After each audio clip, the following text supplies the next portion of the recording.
La mayoría de los visitantes interestelares se detectan silenciosamente, pero 3I Atlas rompió esa regla.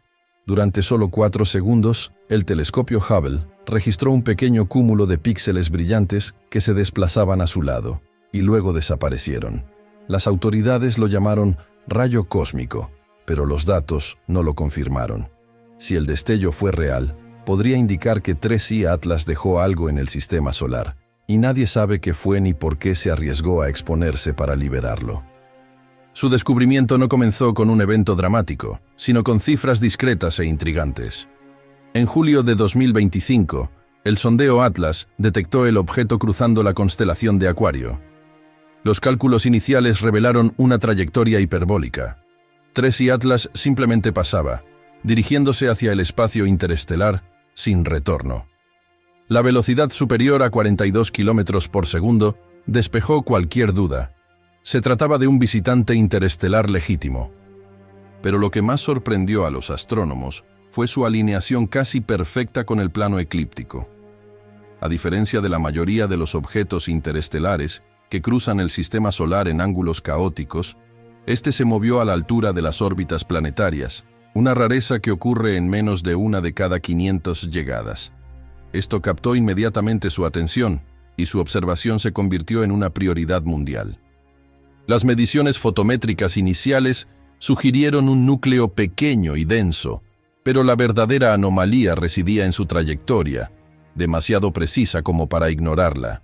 Con cada nuevo dato, la posibilidad de una explicación común disminuía. El proceso de catalogación, habitualmente rutinario, se convirtió en una carrera contrarreloj. En pocos días, el Atlas 3I pasó de ser una simple curiosidad a un objetivo científico de máxima urgencia. Esta convergencia de datos dio lugar a la campaña del Hubble, un último intento por observar todo lo posible, antes de que el visitante se escapara para siempre.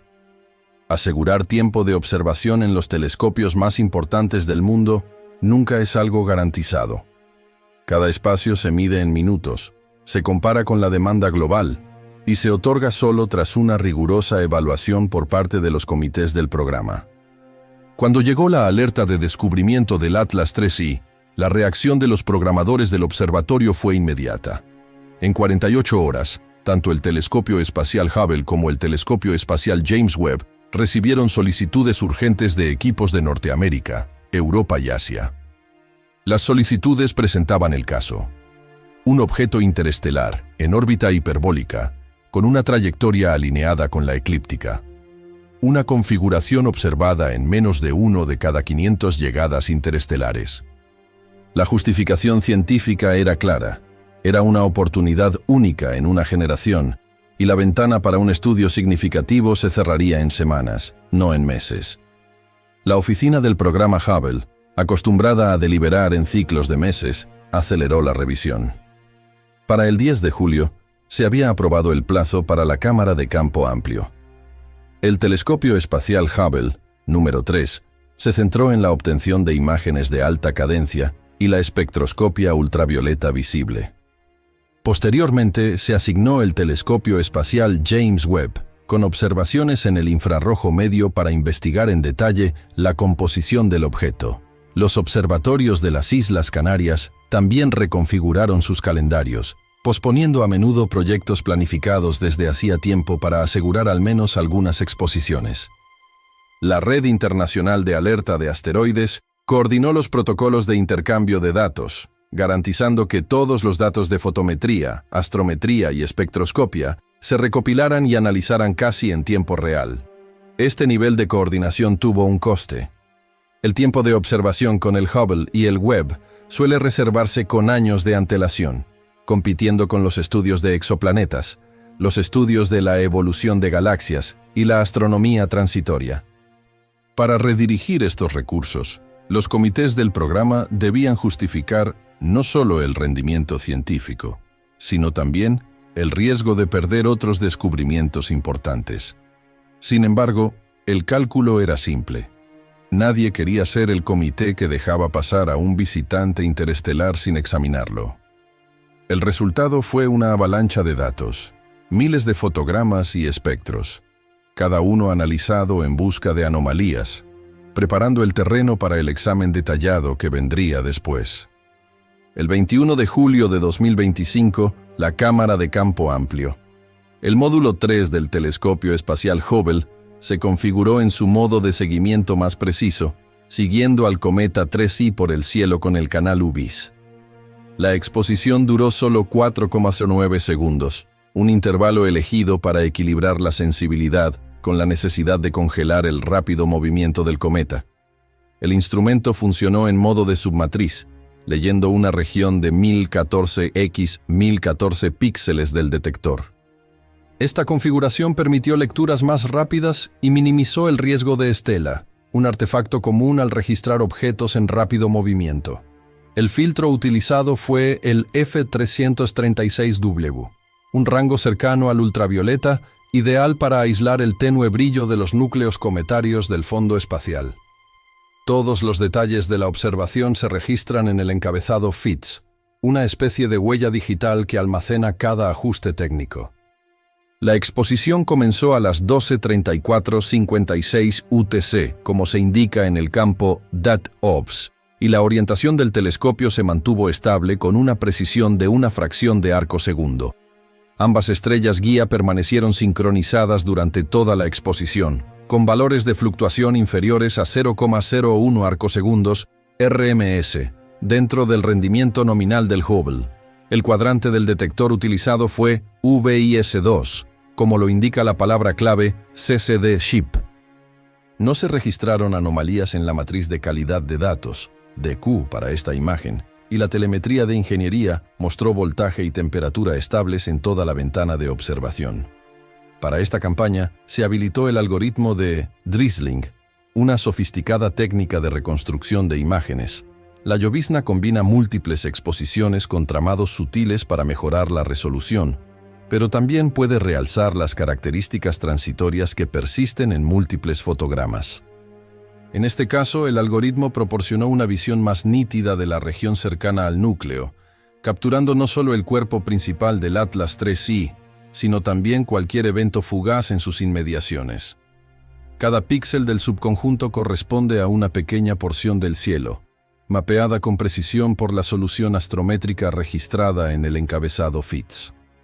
El núcleo del Atlas 3I se rastreó en tiempo real, ajustando la orientación de la nave para mantener el objeto centrado en el campo. Este seguimiento directo en el chip permitió una mayor sensibilidad a fenómenos tenues y de rápido movimiento, un enfoque crucial cuando apareció la anomalía. La brevedad de la exposición, la elección del filtro y la configuración del subarreglo no fueron decisiones arbitrarias, reflejan un compromiso deliberado: maximizar las posibilidades de capturar un evento transitorio y minimizar el riesgo de falsos positivos causados por rayos cósmicos o ruido electrónico. Los filtros automáticos de la línea de procesamiento de datos están diseñados para detectar y eliminar destellos de un solo píxel y ruido no correlacionado. Aún así, el evento en cuestión, un grupo persistente de múltiples píxeles que rastrean el núcleo, superó estas medidas de seguridad y apareció en los datos sin procesar para su análisis independiente. Todos estos datos, tiempo de exposición, filtro, subarreglo, bloqueo de la estrella guía, fluctuación, se archivan públicamente en la base de datos MAST. Cualquiera con las herramientas adecuadas puede descargar los archivos FITS sin procesar, inspeccionar los encabezados y determinar por sí mismo si la anomalía se ajusta al perfil de un artefacto digital o a algo más sustancial. Esta transparencia técnica es intencionada y pone a disposición de cualquier observador las mismas herramientas forenses utilizadas por el equipo original del Hubble. En el contexto de esta exposición, la aparición de la anomalía no puede considerarse un simple defecto. La configuración del instrumento, la estabilidad del seguimiento y las métricas de calidad de los datos apuntan a una observación controlada y bien comprendida. Las cifras no son solo detalles de fondo, constituyen la base de cualquier análisis serio de lo ocurrido en esos 4 segundos junto al Atlas 3I. La reputación de Brian H. Clayster en la comunidad astronómica no se basaba en credenciales institucionales, sino en una inquebrantable atención al detalle. A finales de julio, mientras la mayoría de la gente se centraba en los comunicados oficiales y las imágenes ya procesadas, Clijsters examinaba los archivos FITS sin procesar archivados en MAST. Tenía un historial de exponer sutiles fallos en las líneas de procesamiento automatizado de datos, y su enfoque era metódico. Descargó los recortes sin procesar, revisó los encabezados e inspeccionó cualquier anomalía que el software pudiera haber pasado por alto. El 22 de julio, su rutina reveló algo que no encajaba con el patrón habitual: la exposición de 4 segundos de la cámara de campo amplio. La tercera imagen del Hubble reveló un grupo de píxeles brillantes adheridos al núcleo de Atlas 3I. No una única llamarada, sino una formación que se movía en perfecta sincronía con el cometa a lo largo de varios fotogramas. La experiencia ya le había demostrado que los impactos de rayos cósmicos casi nunca rastrean un objetivo en movimiento con tanta precisión. Redactó un correo electrónico conciso a la oficina de prensa de la NASA, adjuntando recortes anotados y un resumen de sus hallazgos. El mensaje no recibió respuesta. Clijsters recurrió entonces a foros públicos. El 28 de julio, publicó un análisis detallado en un subreddit de astrofísica de amplio acceso, enlazando directamente a los datos sin procesar y describiendo paso a paso cómo cualquier persona podía verificar los resultados de forma independiente. La publicación incluía una cronología de sus intentos de contactar con la NASA, una comparación directa con artefactos de rayos cósmicos conocidos y una invitación a otros a replicar su análisis. En pocas horas, el debate cobró impulso entre astrónomos aficionados y profesionales. Comenzaron a surgir comentarios, algunos escépticos, otros intrigados, que debatían la posibilidad de un artefacto multipíxel que pudiera reproducir el movimiento del núcleo con tanta precisión. La conversación pronto se extendió a otras plataformas. Clijsters actualizó su blog personal, archivando cada correo electrónico sin respuesta y catalogando la creciente lista de analistas independientes que confirmaron la anomalía. La transparencia de su proceso, datos abiertos, pasos reproducibles y disposición a dialogar con los críticos le dio una credibilidad que el silencio oficial no pudo igualar. Al final de la semana, el término anomalía Clijsters ya se utilizaba en Internet como referencia para el evento de 4 segundos que desafiaba cualquier clasificación simple. El episodio puso de relieve la creciente brecha entre el control institucional y la supervisión científica de base. Mientras los filtros automatizados de la NASA y los pronunciamientos públicos insistían en una explicación basada en rayos cósmicos, el enfoque forense de Clijsters, sumado a la rápida reacción de la comunidad, mantuvo vivo el debate. La anomalía ya no era solo un fallo técnico oculto en un archivo de datos. Se había convertido en una prueba de transparencia, escrutinio y el valor del análisis independiente en la era de la ciencia abierta. La respuesta oficial de la NASA y la Red Internacional de Alerta de Asteroides fue cautelosa. Unos días después de que la anomalía apareciera en los datos brutos del Hubble, las declaraciones públicas la describieron como un evento rutinario causado por rayos cósmicos, una molestia cotidiana en la astronomía orbital. El grupo de operaciones del Hubble de la NASA citó filtros automatizados y protocolos estándar, enfatizando que los artefactos transitorios surgen con frecuencia y se eliminan en las primeras etapas del procesamiento. No se encontró evidencia de un objeto físico ni de un evento de separación en análisis posteriores. Sin embargo, dentro del proyecto Hubble, las discusiones fueron más matizadas. Aunque no se han publicado documentos internos, relatos indirectos de personas cercanas al equipo de operaciones describieron un breve pero contundente intercambio de mensajes. Al menos, un ingeniero, analizando los registros de seguimiento y los encabezados FITS, expresó su preocupación en un chat interno, señalando que el artefacto persistía entre fotogramas y mantenía una formación fija respecto al núcleo del cometa, algo que no correspondía al perfil típico de un rayo cósmico. El comentario se grabó discretamente, pero no apareció en ningún resumen oficial. La decisión de la dirección fue cautelosa por naturaleza. Etiquetar la anomalía como un efecto de rayos cósmicos evitó el riesgo de alimentar la especulación sobre orígenes antinaturales, especialmente en un contexto donde el escrutinio público y la atención mediática pueden superar fácilmente la revisión científica. La justificación fue sencilla.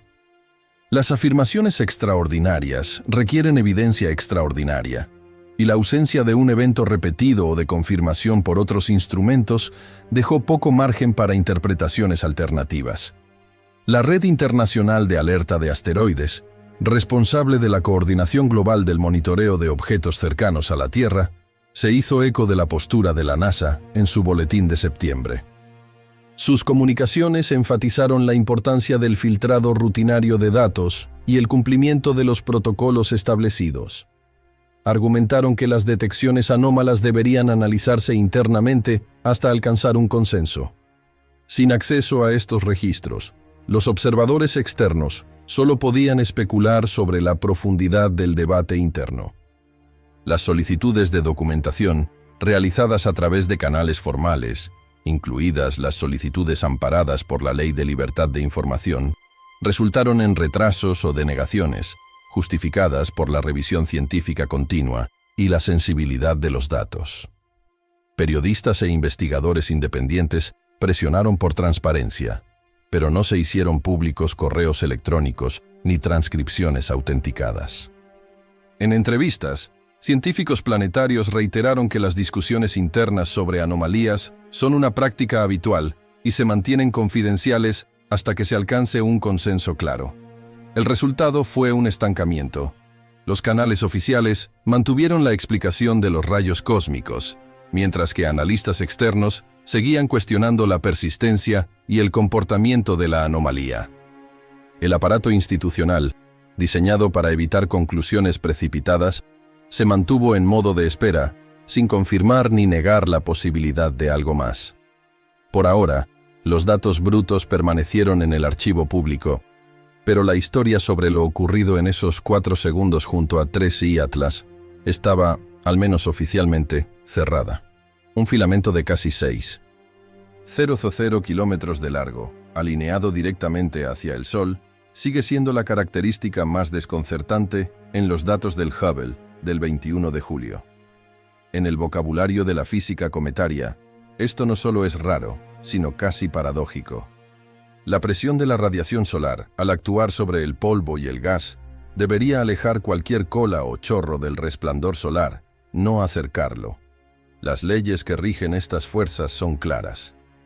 El empuje de la luz solar supera fácilmente la gravedad ejercida sobre pequeños granos de polvo, dando forma a las clásicas colas antisolares observadas en los cometas durante siglos. Pero en este caso, la evidencia simplemente no concuerda con las expectativas de los libros de texto.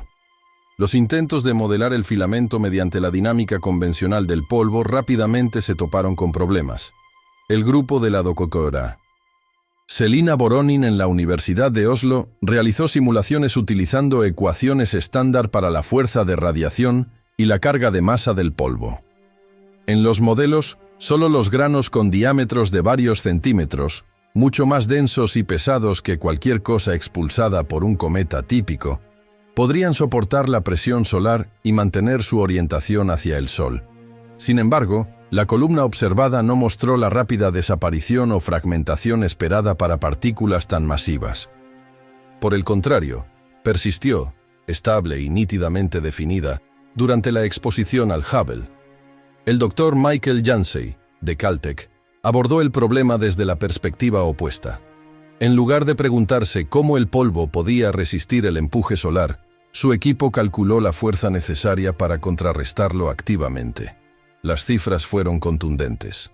Para sostener una columna de 6,000 kilómetros de diámetro apuntando al Sol, la fuente necesitaría ejercer una fuerza continua y dirigida, capaz no solo de neutralizar la presión de la radiación, sino también de superar la propia velocidad de salida del objeto. En mecánica orbital, este es el sello distintivo de una maniobra de frenado. Un chorro o columna dirigido hacia el Sol, a la velocidad y el ángulo registrados, imita matemáticamente el efecto de un retroempuje, frenando el objeto, estabilizando su trayectoria o incluso preparándolo para una separación controlada. Las analogías históricas son de poca ayuda.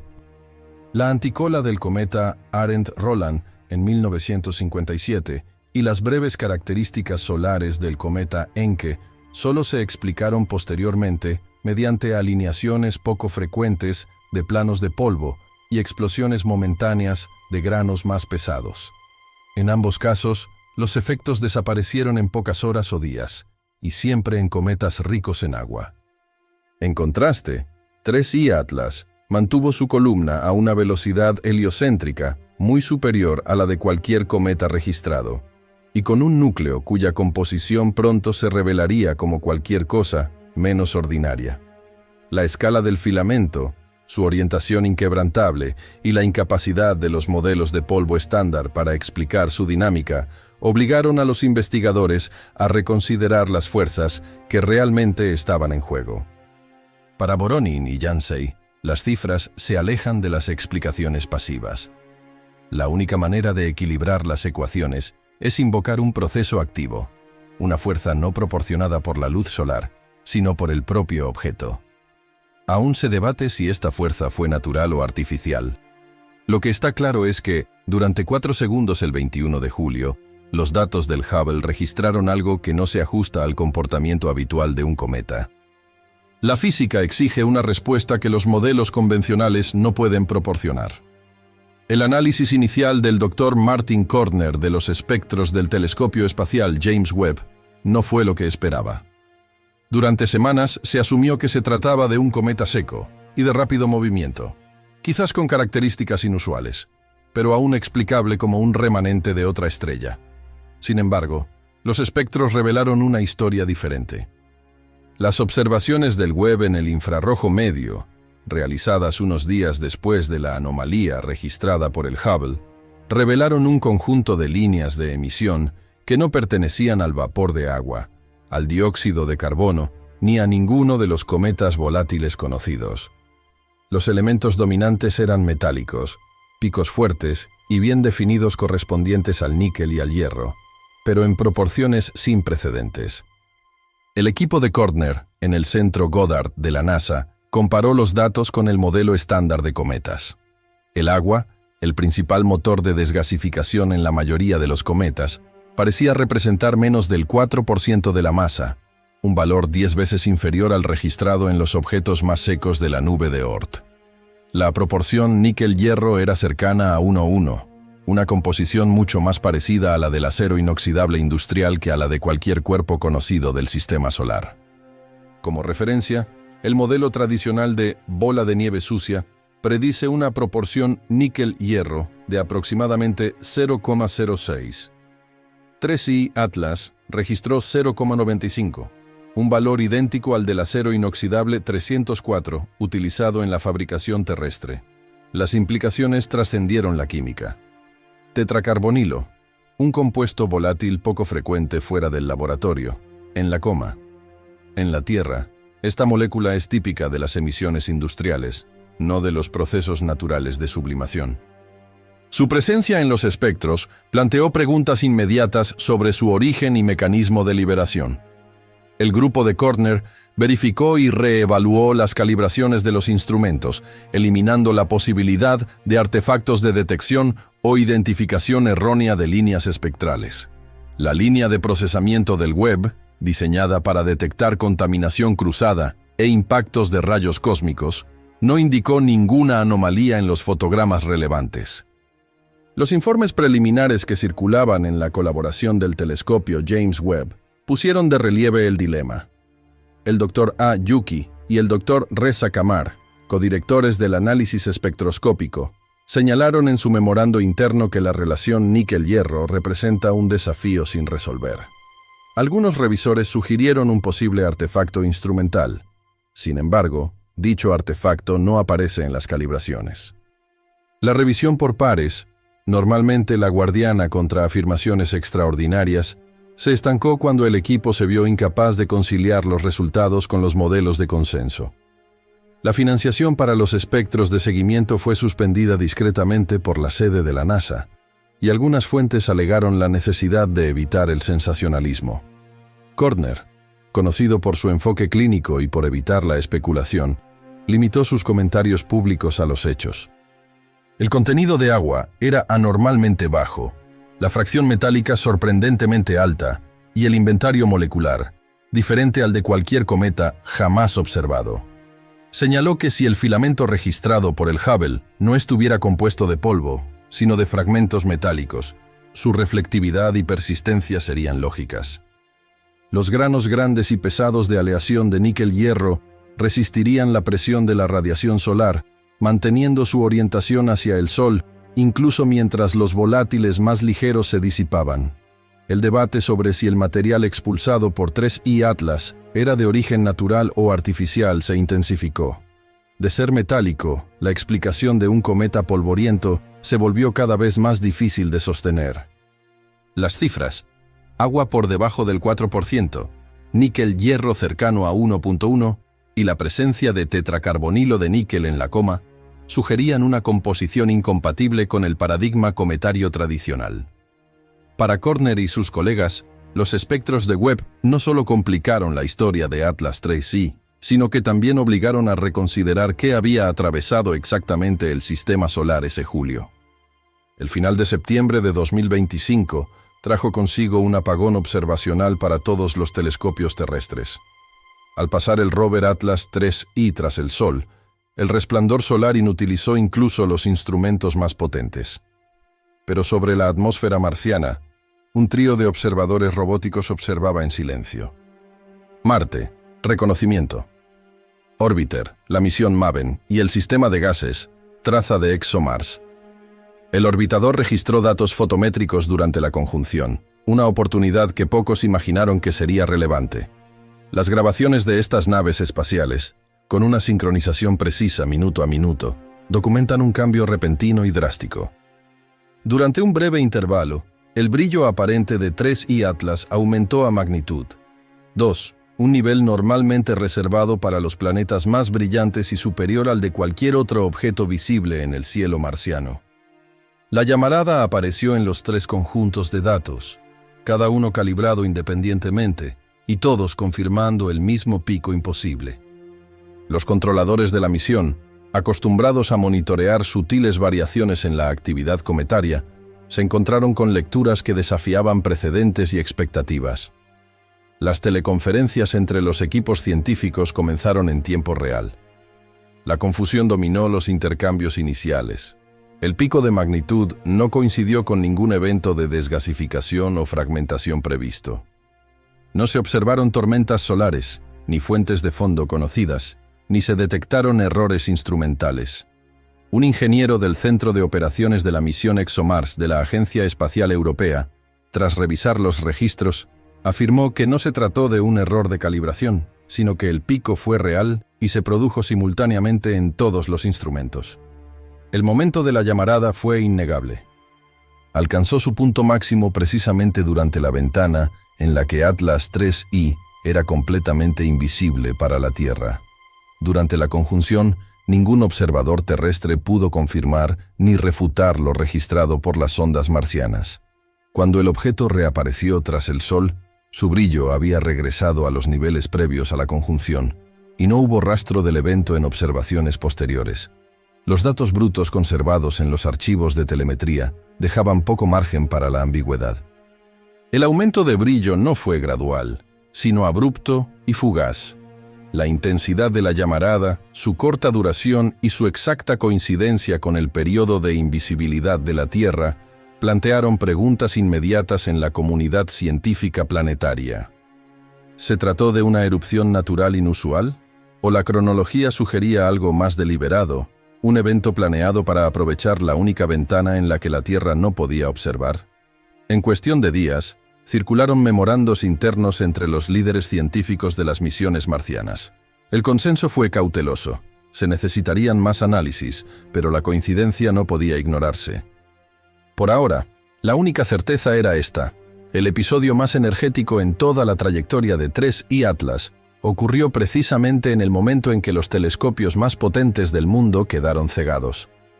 La llamarada de la conjunción se convirtió en un punto central de debate, con su magnitud y cronología preservadas en los registros de 3 orbitadores que orbitaban un silencioso planeta rojo.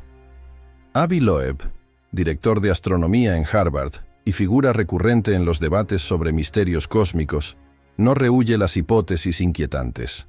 Para él, el Atlas 3C presenta un patrón difícil de ignorar: la anomalía de 4 segundos registrada por el Hubble, la columna de humo dirigida hacia el Sol y la llamarada observada en la conjunción. Por separado, son extraños. Juntos, forman un escenario coherente y matemáticamente consistente. La columna solar proporciona la pista principal. Para mantener un filamento de 6.000 kilómetros apuntando hacia el Sol, sería necesario generar un impulso activo capaz de frenar parcialmente el objeto y superar la presión solar. Esto constituye, por definición, una maniobra de desaceleración, algo que coincide con el cambio observado en la velocidad del Atlas 3C. En otras palabras, los datos indican control, no aleatoriedad. El evento captado por el Hubble, tan solo 4 segundos, podría ser el intervalo exacto necesario para liberar un fragmento denso y compacto, con una velocidad ligeramente inferior a la del cuerpo principal. Este fragmento permanecería cerca durante unos minutos antes de alejarse. Si estuviera hecho de material metálico y tuviera un albedo bajo, su brillo sería inferior a magnitud 30, invisible para prácticamente todos los instrumentos actuales. En otras palabras, la desaparición no prueba que no haya ocurrido nada. Solo confirma que, si algo ocurrió, estaba previsto que permaneciera oculto. Loeb relaciona esto con la hipótesis del bosque oscuro. La idea de que las civilizaciones avanzadas pueden ocultar sus sondas, activándolas solo cuando es improbable detectarlas. La conjunción solar sería el punto ciego perfecto. Y la inusual alineación con la eclíptica, extremadamente rara entre los visitantes interestelares, sitúa al Atlas 3C exactamente en el corredor orbital ideal para dejar algo oculto. Los escépticos hablan de polvo extraño o de procesos cometarios desconocidos. Pero las cifras son contundentes. El momento necesario, la persistencia del filamento y la química atípica sugieren una separación física, no un fallo de la cámara. Como dice Loeb, cuando los datos no encajan con el modelo, quizás sea el modelo el que deba cambiar. La única certeza es que la anomalía apareció y desapareció con precisión quirúrgica y permanece sin explicación en los datos astronómicos más minuciosamente analizados de nuestro tiempo. A medida que nuestra vista se extiende más, nuestros puntos ciegos se vuelven aún más peligrosos. La ausencia de evidencia no es evidencia de ausencia. El próximo visitante interestelar podría llegar sin previo aviso, y lo que ignoremos podría redefinir nuestro lugar en el universo. ¿Qué crees que nos falta? Deja tu opinión en los comentarios.